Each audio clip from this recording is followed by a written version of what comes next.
The chessboard was mahogany and ivory, hand-carved in Vienna, a gift from a man whose name Victoria Hale had not spoken aloud in 4 years. She kept it on the conference table on the 50th floor, not because she played often, but because it reminded her of something she had decided long ago. That every game had a winner, and she intended always to be that person. Outside, Manhattan was disappearing. Snow came down in curtains, the kind of heavy, windless snow that erased the difference between buildings and sky, that buried the noise of the city so thoroughly the world seemed to have exhaled and gone still. It was nearly midnight. The rest of Hale Capital's offices were dark. Victoria sat alone in the glass-walled conference room with a cup of tea gone cold beside her, and the chessmen arranged in a problem she had been working for 20 minutes. A tactical puzzle from a 1960s Soviet tournament book, one that supposedly had no clean solution. She was beginning to think the Soviets were right. Her reflection hovered in the floor-to-ceiling window, translucent against the white dark outside. Tailored charcoal blazer, hair pulled back without a strand loose, the kind of stillness in her face that her executive assistant privately described as the expression of someone who has decided you no longer exist. She was 36 years old. She had built Hale Capital from a single fund to a firm managing $9 billion. She had done this without a partner, without a mentor, without the safety net of a family name. She had done it by being the smartest person in the room and by making sure everyone knew it. She moved the Queen's bishop. Wrong. She could see it the moment her fingers left the piece. The door opened. She did not look up. Building maintenance had been working the elevators tonight, a routine inspection. She had been notified, which was why she had stayed late rather than fight the slow wait for a car. She expected the sound of a vacuum, the efficient indifference of someone doing a job. She did not expect footsteps that stopped. She looked up. The man standing in the doorway was wearing dark work clothes, the kind without a logo, carrying a mop handle at a slight angle like someone who had forgotten he was holding it. He was looking at the chessboard, not at her, at the board. He was tall, broad-shouldered, with the kind of face that had been handsome once and was now something more interesting, weathered at the corners, with lines around the eyes that came from squinting into difficult light rather than from laughter. His hair was dark, going gray at the temples. He looked, she thought, like a man who had once been somewhere important and had since decided that somewhere important was not where he wanted to be. "The bishop move loses the end game," he said. Victoria set down her tea. "I'm sorry? You just moved the bishop to f4. He had not moved from the doorway. "It looks like pressure. But in 7 moves, white is down a rook and there's no recovery. The puzzle wants you to find the quiet move the knight to h3. It doesn't look like anything, but it changes everything." She stared at him for a long moment. Then she looked at the board. The knight to h3. She ran it forward in her mind 3 moves. 5, 8, and felt something cold move through her chest that was not the air conditioning. He was right. "You play?" she said. "I used to." He said it the way people say things they mean to close the door on, and she should have let him. She would think about that later, how the night would have gone differently if she had simply thanked him and gone back to her puzzle. Instead, she heard herself say the thing that had been circling in the back of her mind for months. The thing she said in the sharp, crystallized moments when loneliness took the shape of recklessness. "Play me then." He looked at her directly for the first time. His eyes were gray, the color of winter water. "I have a floor to finish," he said. "I'll have it cleaned twice over tomorrow. Sit down." A long pause. Something moved across his face, amusement, maybe, or the ghost of it. "You should know I play to finish games," he said. "So do I." He set down the mop handle against the wall and walked into the room. They arranged the pieces in silence.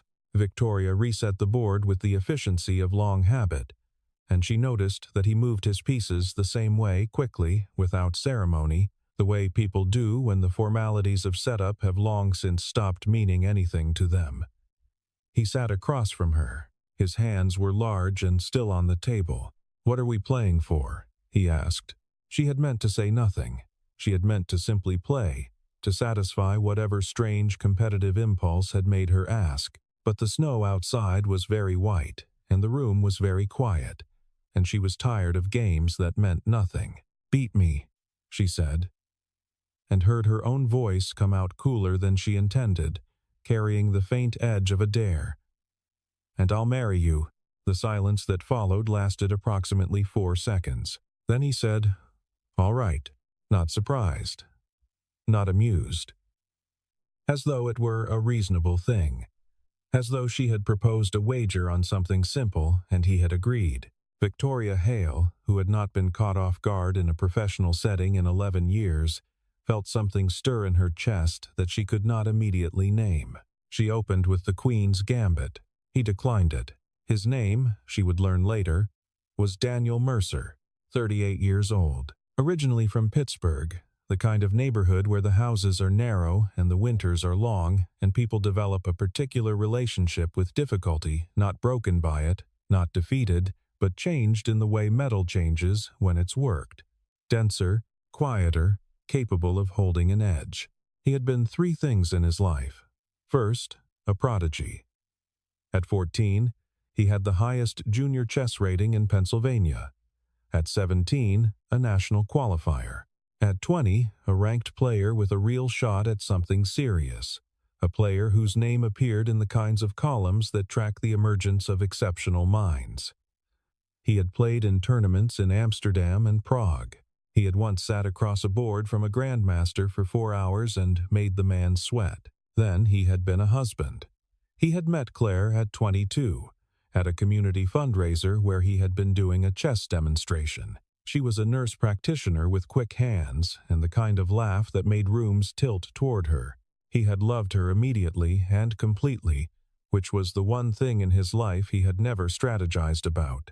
He had quit competitive play the year they married, because the travel was incompatible with the life they were building, because the prize money was unreliable, because he had decided quietly, without regret, without telling anyone it was a sacrifice, that being home was worth more than any title he might win on the road. Then he had been a father. Lily arrived when he was 29, small and fierce and respiratory fragile in a way that required a particular kind of constant vigilance. She had been diagnosed with severe bronchospastic asthma at 18 months, the kind that did not respond well to standard protocols, the kind that required a specialist in Boston and a careful accounting of every environmental variable. She had her mother's laugh. She had her father's eyes. Claire's illness had come on gradually, which was in some ways worse than sudden. A progressive autoimmune condition that the doctors had many long words for and few real answers about. 3 years of slow decline, of Daniel working whatever work he could find that allowed him to be home, to be the one who handled school pickups and medical appointments and the nighttime coughing fits that required measured response rather than panic. He had learned, in those years, to do several things at once. To be present without being overwhelmed. To be competent without making competence look like heroism, to keep the ordinary world intact around Lily so she would not be frightened by the weight of what was happening. Claire had died in October, 3 years ago.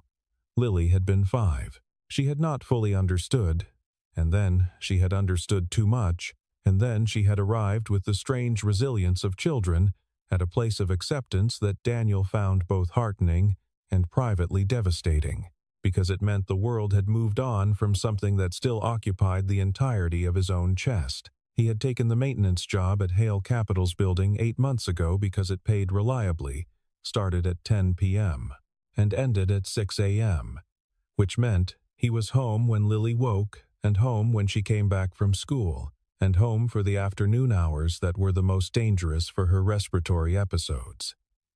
The night shift, the invisible hours. He was, in every meaningful sense, a man who had chosen to make himself invisible in order to keep someone else safe. He did not talk about the chess. He had not played a rated game in 15 years. At the maintenance company's orientation, They had asked him to list hobbies for a team-building exercise, the kind of low-stakes social ritual that large facilities management companies deployed to create the illusion of community among people who worked alone in the dark. He had written reading. He had not written chess. The game was his, privately, the way certain things belong to a person not because they're secret, but because they exist at a frequency the world around them cannot receive. Lily knew he played. She had grown up with the tournament books on the lower shelf, with the boards left mid-problem on the kitchen table, with the sight of her father sitting in the kitchen at 1 in the morning, looking at 32 pieces arranged on 64 squares, with the focused stillness of a man in conversation with something invisible. She had learned not to interrupt those moments. She had also, gradually, learned to ask questions afterward, and Daniel had answered them all, because the one thing he had decided firmly about his daughter's education was that curiosity deserved to be honored, even when it arrived at inconvenient hours.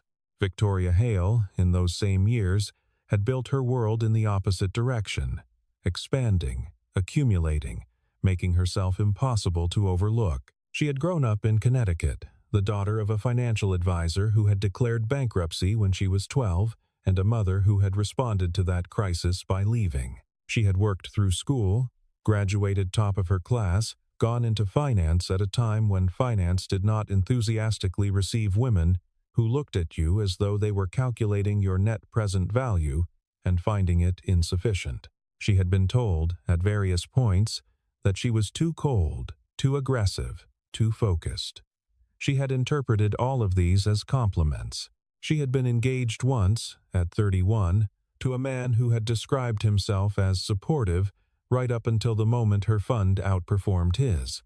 She had not been engaged since. She did not think about loneliness very often. She thought about it, if she was honest, most clearly when she was playing chess alone in an empty office at midnight while snow erased the city outside. She thought about it when she read the quarterly reports that showed Hale Capital growing, always growing, the numbers larger and the rooms quieter, and understood that she had built something extraordinary that she went home to alone. She thought about it on Sunday mornings when the city was slow and her apartment was the color and temperature of something built for efficiency rather than comfort. All clean lines and curated silence. She had told herself, for years, that this was the price of the life she had chosen. She had decided it was a reasonable price. She had been very careful never to sit too long with the question of whether she actually believed that. He played the Nimzo Indian defense. It was an unusual choice against her gambit baroque, counterintuitive, the kind of opening that required a sophisticated understanding of pawn structure and long-term compensation. Most players Victoria beat used sharp, tactical lines, because they were trying to win quickly, trying to catch her off guard. The Nimzo Indian was not that kind of opening. It was a statement. I am not in a hurry. I know where this is going. She was surprised. She kept it off her face, but she was surprised. Moves 1 through 5 proceeded with the careful formality of an introduction between two people who are both aware that something significant is happening. Victoria developed her pieces along the standard lines: knight to f3, bishop to d3, castle, kingside. Solid, classical, the kind of structure she could play in her sleep. She had won 36 games from this position. He developed his pieces quietly. There was nothing flashy about it. The moves came without hesitation and without ceremony, each one placed with the light tap of a man who has already seen the game several turns ahead and is now only executing. Moves 6 through 10 were when she began to feel it. It was not any single error. It was a tightening the sense that her pieces, which had seemed so well placed, were subtly losing the ability to coordinate. His knight on d4 was a problem. Not an immediate threat, but a presence, like something heavy placed at the center of a table that makes everything else adjust around it. She moved to neutralize it. He let her think she had, and then reorganized so quietly she almost missed it. Her executive assistant would have said, "Watching this." That's the expression she makes when the meeting is not going the way she planned. "You've played this variation before," she said. "Not a question. A long time ago. Against who?" He glanced up. "A Russian grandmaster. In Prague." Victoria set her bishop down with slightly more force than she intended. Moves 11 through 15 were where the real game was played, and it was played mostly in silence. The snow outside had thickened. Somewhere far below, a street cleaner moved along an empty avenue. Victoria had played competitive chess from age 9 through college, had been ranked in the top 100 women in the Northeast before the demands of building a company made the tournament circuit impossible. She was not a casual player. She was not even a good amateur player. She was something more serious than that. She was losing. She could feel it the way you feel a change in pressure before weather arrives, not in any single moment, but as an accumulating reality that she was running out of room to deny. His pieces had achieved a harmony she couldn't disrupt without weakening something else. Every threat she generated, he answered, with a move that improved his position. He was not playing to survive her attacks. He was playing to transform them into something he could use. Move 18. She had one real counterattack left. She launched it. He waited. He looked at the board. He touched nothing for 43 seconds, she counted, and then he moved his rook. She saw it. Check. She moved her king. He moved his queen to a square that had been invisible to her. Check again. She had one escape. He had already closed it. Checkmate, he said. He said it without pleasure. Without triumph. He said it the way someone states a fact about the weather, accurate, quiet, carrying no weight beyond its meaning. Victoria looked at the board for a long moment. 21 moves. In 21 moves, she had been taken apart by a man whose name she did not know, who had been carrying a mop handle when they met, who had said all right to an absurd wager, as though absurdity were a perfectly reasonable language to conduct business in. She looked up. He was watching her with those gray eyes, and his expression was something she could not read, not smug, not careful, not anything she had a word for. Patient, maybe, as though he had been waiting a long time for something and had simply gotten to the waiting part again. "You play," she said. "Considerably better than a person who used to play. I played a grandmaster in Prague," he said. "I didn't say I lost." She ran his background check the next morning. This was not, she told herself, unusual. She ran background checks on contractors, on prospective hires, on anyone who came into contact with her building's upper floors. This was standard procedure. This was not, she was very clear about this, the action of a woman who could not stop thinking about gray eyes and a quiet voice saying I played to finish. The report came back clean and remarkably thin. Daniel Mercer, 38, Pittsburgh origin.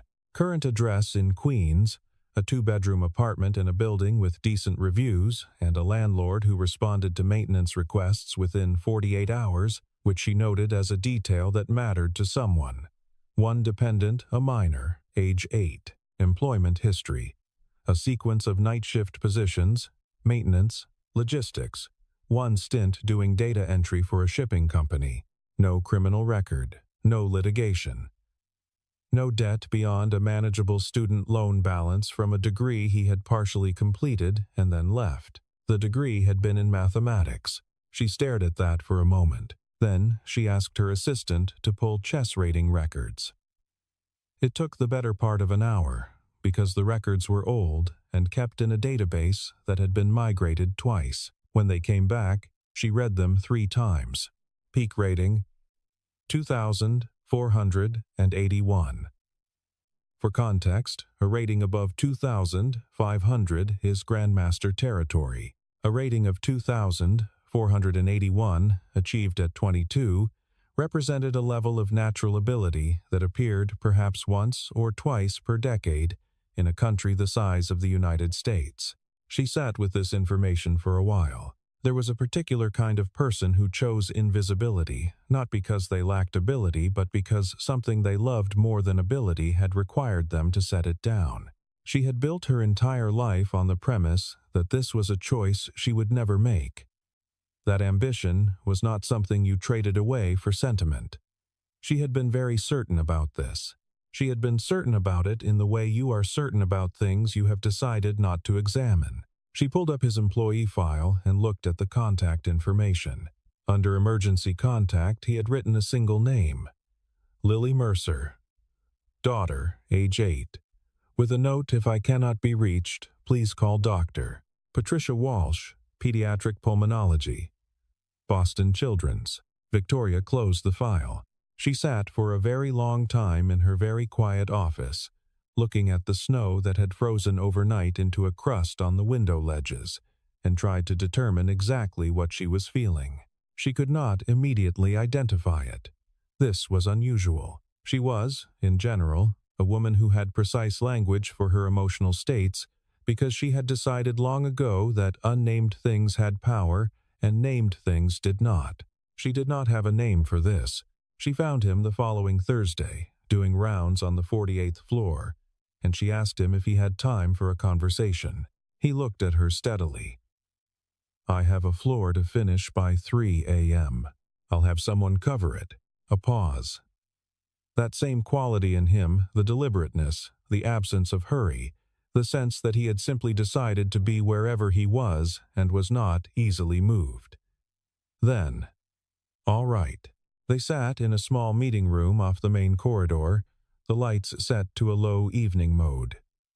She had not brought coffee or tea, because this was not a meeting she wanted to soften with the rituals of hospitality. She set his employee file on the table, closed, and said, You had a rating of 2,481 at 22. You played tournaments in Europe. I'd like to know why you're here. He looked at the file. He looked at her. He said nothing for long enough that she began to recalibrate her approach. Then he said, My wife got sick. He told it without sentiment, not because he felt none, she was certain of that, but because he had lived with it long enough to tell it as a fact rather than a wound. Claire's illness, the decision to stay home, the years of managing 2 lives that required his full attention, Lily's asthma, the specialist in Boston, the calculus of every job he took measured against the question of whether it would allow him to be there when she needed him. You gave up a professional career, Victoria said. I made a choice, he said. Those aren't the same thing. You don't miss it? He was quiet. Then, I play problems. Late at night, when Lily's asleep, I read tournament books. The game is still there. He looked at his hands. It's like being very good at a language that no one around you speaks. The skill doesn't go anywhere. You just stop using it in public. Victoria thought about the Soviet tournament book on her conference table. She thought about herself at midnight, alone with a problem that had no clean solution. Lily, she said. Tell me about her. Something changed in his face. Not softened, he was not a man who softened, exactly, but opened. Like a window shifting in its frame. She's 8, he said. She reads above grade level. She argues about everything, and she's usually right. She cries when movies are sad, but pretends she doesn't. She has her mother's laugh, a beat. She asks too many questions about chess, and I've been trying to decide whether to teach her properly or whether knowing the game well enough to be frustrated by it is a kindness. Victoria found, to her considerable surprise, that she was smiling. She stopped immediately, because smiling without permission was not something she did in professional settings. But the damage was done. He had seen it, and something in his expression acknowledged it without comment, which was somehow worse. Why did you agree to the wager? She asked. He looked at her directly. Because you looked lonely, he said. And because I've been in enough of those moments to recognize them. The room was very quiet. I am not lonely, she said. I know, he said. That's what you've decided. She met Lily on a Saturday in February. It was not planned, or rather, it was planned by Daniel in the careful, low-stakes way he seemed to plan things he wanted to happen without making them feel pressured. He mentioned that he took Lily to the park on Saturday mornings when the weather permitted. He mentioned the park's name. He mentioned the time, approximately, that they usually arrived. He said none of this as an invitation. He said it as information. Victoria arrived at the park at 10:15, which she told herself was coincidental.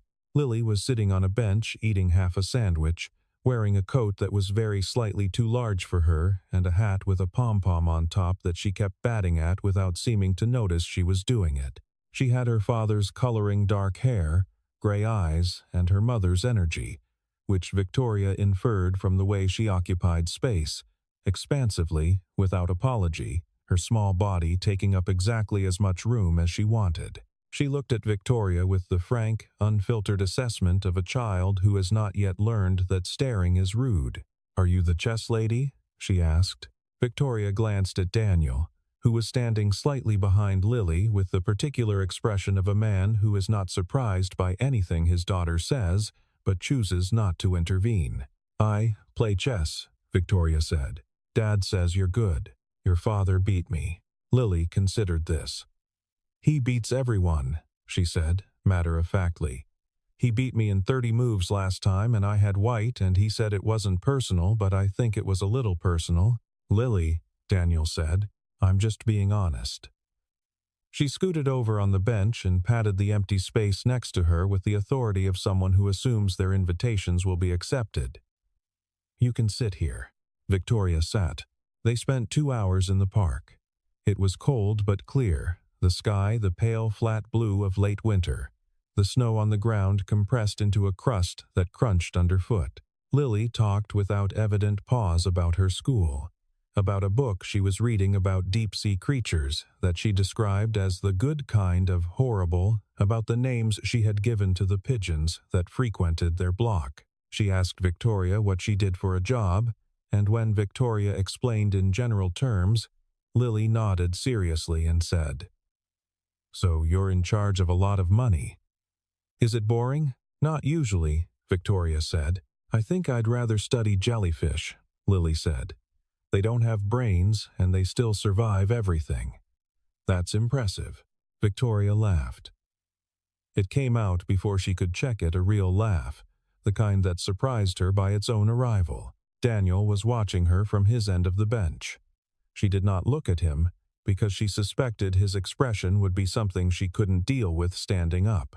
They ate lunch afterward at a diner 3 blocks from the park, a narrow place with vinyl booths and a specials board written in chalk that had clearly not been updated since sometime in the previous administration.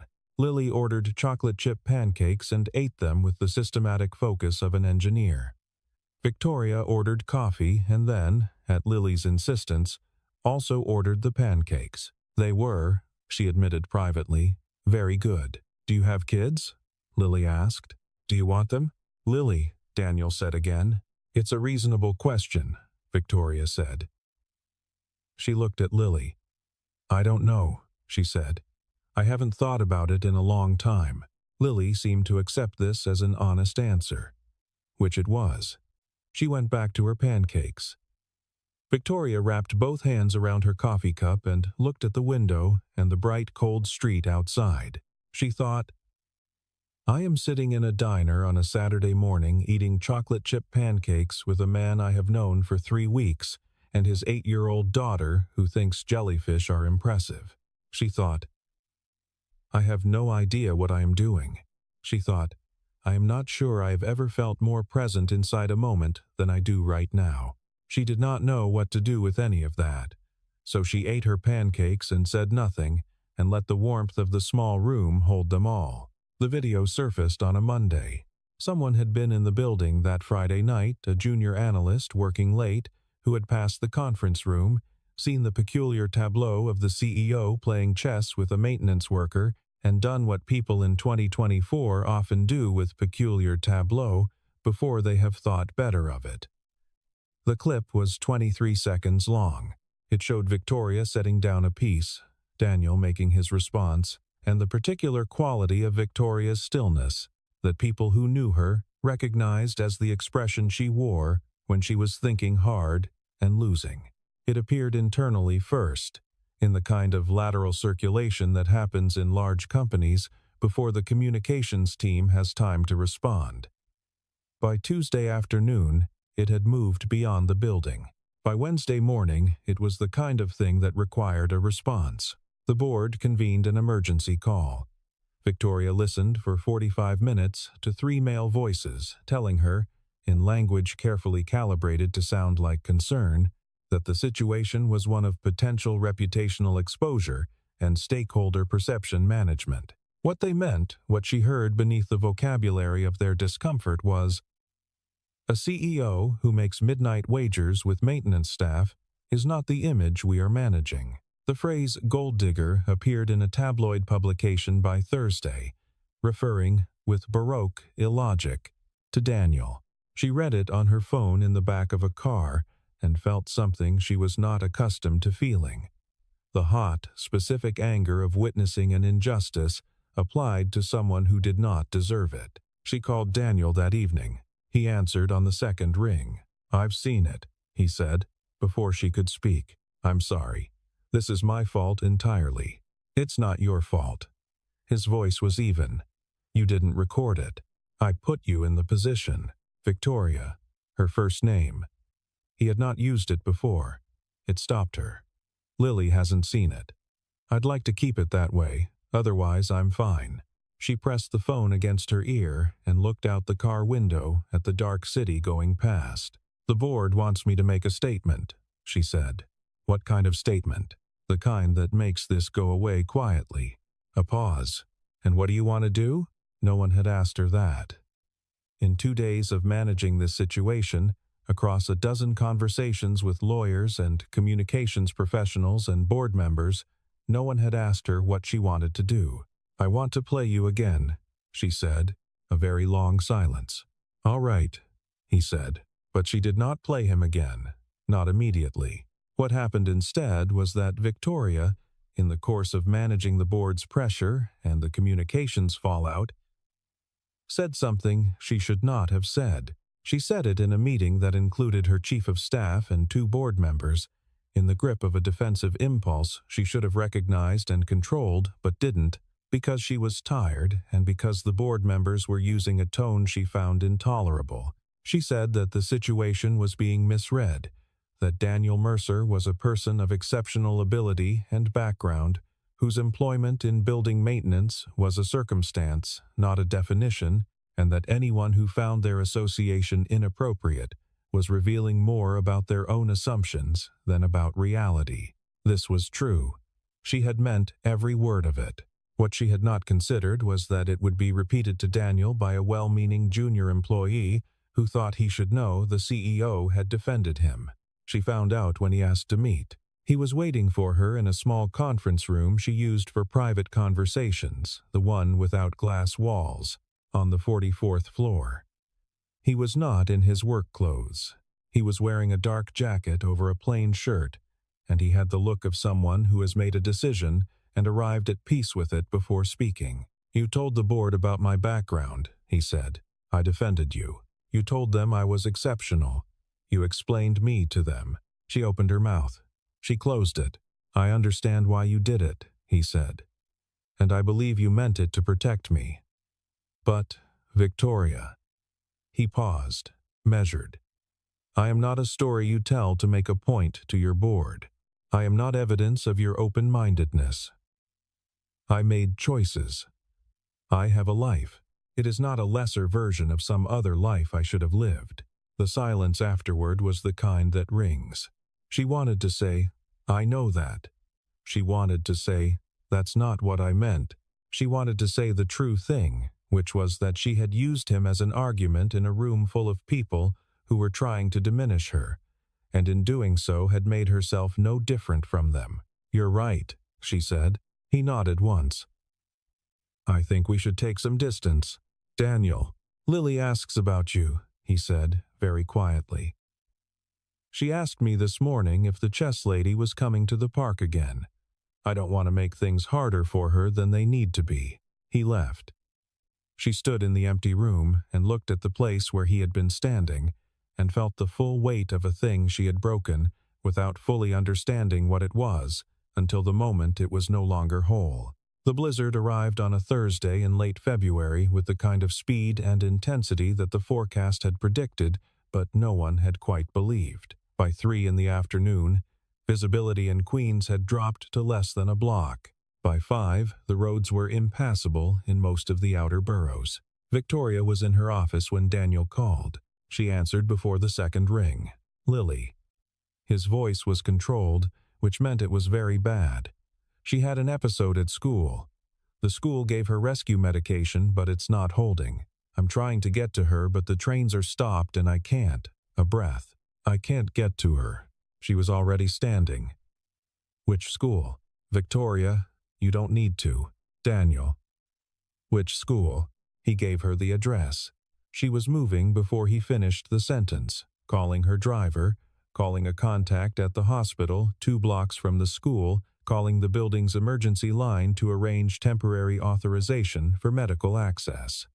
These were calls she could make because of exactly the kind of power and network that she had spent 15 years building, and she made every one of them without hesitation, without weighing the optics or the implications, because a child was frightened and alone, and her father could not reach her, and nothing else was relevant.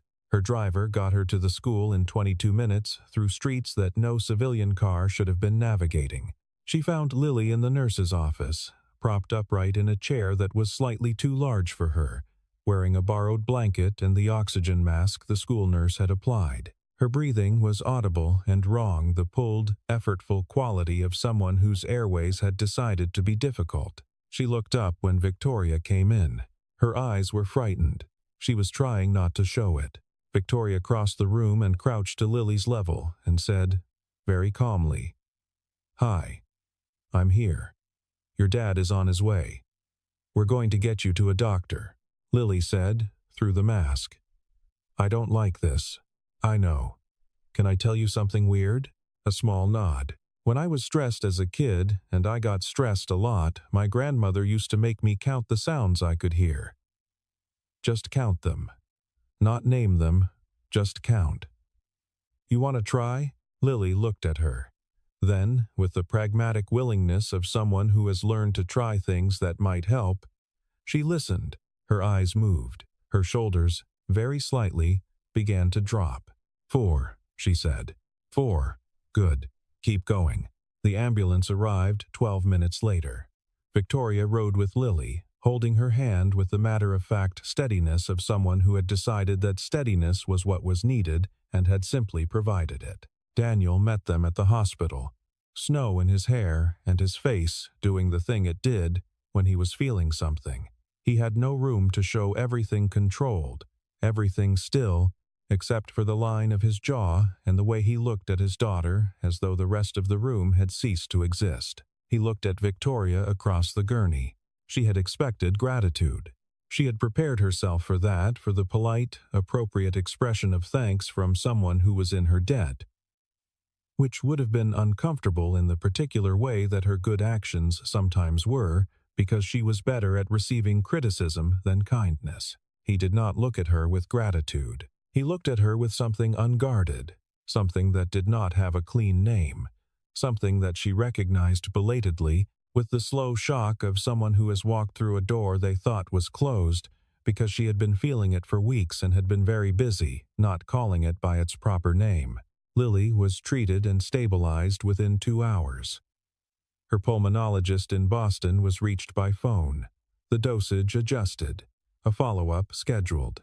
By 9 o'clock, she was sitting up in the hospital bed, eating a cup of orange jello, with the focused enthusiasm of someone who has decided to enjoy the one good thing about a bad situation. "The chess lady saved me," she informed the nurse. "I called for medical assistance," Victoria said. "That's saving," Lily said. Victoria sat in the plastic chair beside the bed and did not argue. She asked to see him alone, in the hospital corridor, while Lily slept. He came out of the room and stood in the fluorescent light, and she stood across from him, and she said, "I want to apologize. Victoria, please let me finish." She had rehearsed nothing. She had decided, on the ambulance ride, that rehearsing anything was a form of self-protection she could not afford. "I used you In that board meeting, I used your history and your choices and the shape of your life as a piece in an argument I was making. I made you a symbol of something, instead of seeing you as a person. And that was exactly what I was angry at the board for doing, and I did it anyway, and I am genuinely sorry.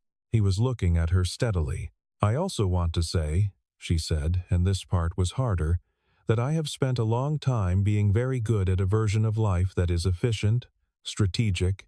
I am excellent at managing outcomes. I am less good at being inside moments without managing them. And you, she stopped, started again. You and Lily don't manage. You just exist, in the park, and in that diner, and in the way you talk about chess like it's a language rather than a competition. And I think I've been afraid of that, because things that I'm not managing tend to go wrong. In my experience, the corridor was quiet. Somewhere down the hall, a cart moved slowly past. Claire died, he said, and I couldn't manage that. I couldn't control it. I couldn't outthink it or outwork it, and the world didn't end. He paused. I'm not saying it didn't cost everything. I'm saying that on the other side of it, there was still something. There was still Lily asking about jellyfish. There was still morning coffee. There was still a chessboard at midnight in a snowstorm, and a woman who made an absurd wager. Something moved in his expression, not quite a smile, but the precursor of one. You can't manage everything, Victoria, but you can be present for it. She was quiet for a while. What do we do now? She asked. I think, he said, we go back in there and watch my daughter eat Jell-O. And then we go home and sleep. And then, if you want. He glanced down the corridor and back at her. You could come to the park on Saturday. As information, she said. Or as an invitation. As an invitation, he said. Spring came late that year, arriving somewhere in the middle of March with the tentative quality of something that has been delayed and is uncertain of its welcome. The snow retreated from the parks incrementally, leaving behind the gray-brown patience of grass that has been buried and is prepared to be itself again. Victoria rented a house in a quiet part of Brooklyn for the month of April because her apartment was efficient in the way that efficient things are, and she had decided that efficiency was not the only value she was interested in optimizing for. It had a small back garden and a kitchen with old tile work, and a porch where you could hear the neighborhood in the evenings, children, distant traffic, the periodic domestic comedy of people living near each other. She had reduced her hours at Hale Capital by 20%, which had prompted the kind of concerned conversation with her board that she had navigated with the patience of someone who has decided that concerned conversations are not emergencies. She had hired a deputy who was excellent and had given him real authority, which was the part that had required the most sustained effort, because authority had always been the thing she was least willing to distribute. She was working on it. She noted, privately, that she was better at working on it than she had expected to be, which surprised her in the specific way that discovering you are capable of something you had assumed was outside your range always surprises a person, with a mixture of pleasure and a faint, uncomfortable question about what else you might have been wrong about. The board had not fully recovered its composure on the subject of her personal life, and she had decided this was not her problem to solve for them. She was the CEO. She was excellent at it. She was also a person, and persons had lives. And the intersection of those two facts was the board's problem to manage, not hers. She had said approximately this in their last quarterly meeting and had watched 3 men carefully not respond, which she had found deeply satisfying.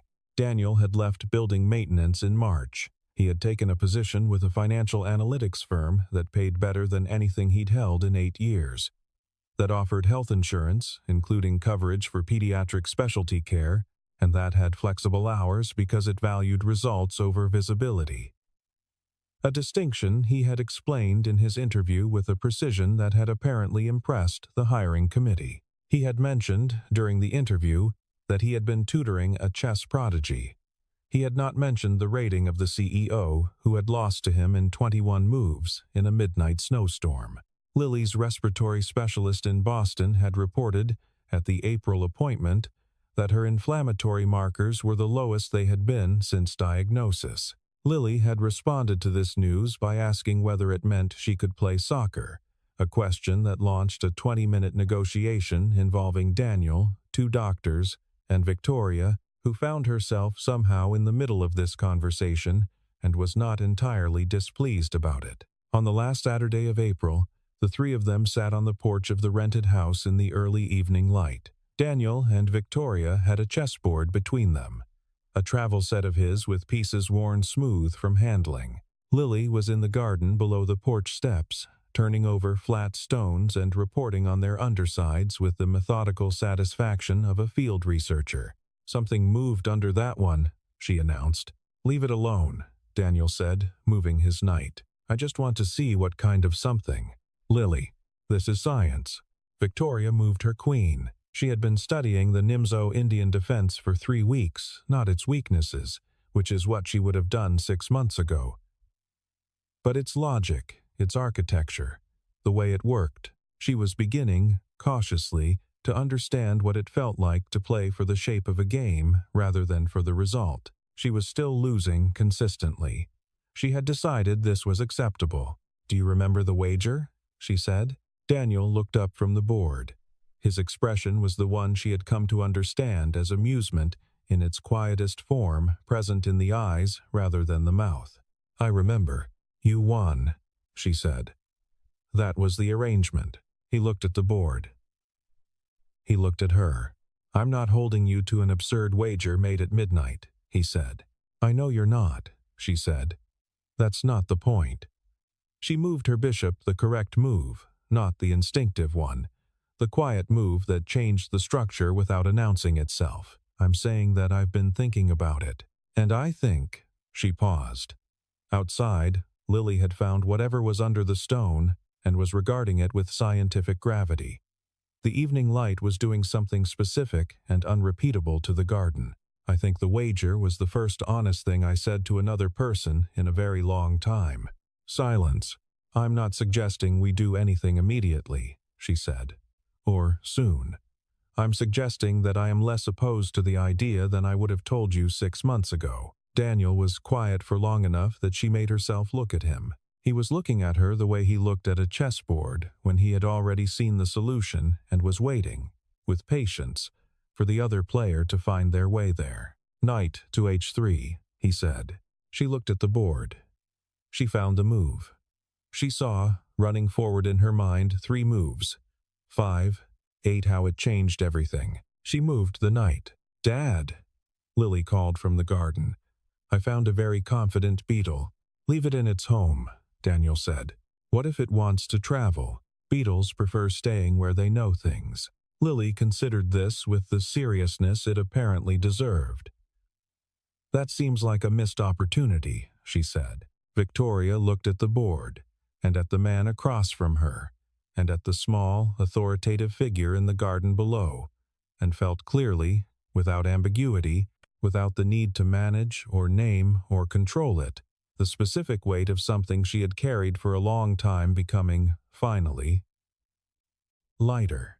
The evening held them there, the 3 of them in the specific quiet of a Saturday, winding down, the kind of quiet that is not empty but full, the kind that accumulates only when people are comfortable enough with each other to stop filling the space with noise. Victoria had not known this kind of quiet for a long time. She had known productive silence, and the silence of strategy, and the silence of an empty apartment at 11 p.m., when the last work email had been answered. This was different. This was the silence of having nowhere more important to be. The game continued, and somewhere in the city behind them, snow that had been ice for months was finally releasing into the ground, feeding the roots of things that had been waiting patiently for permission to grow.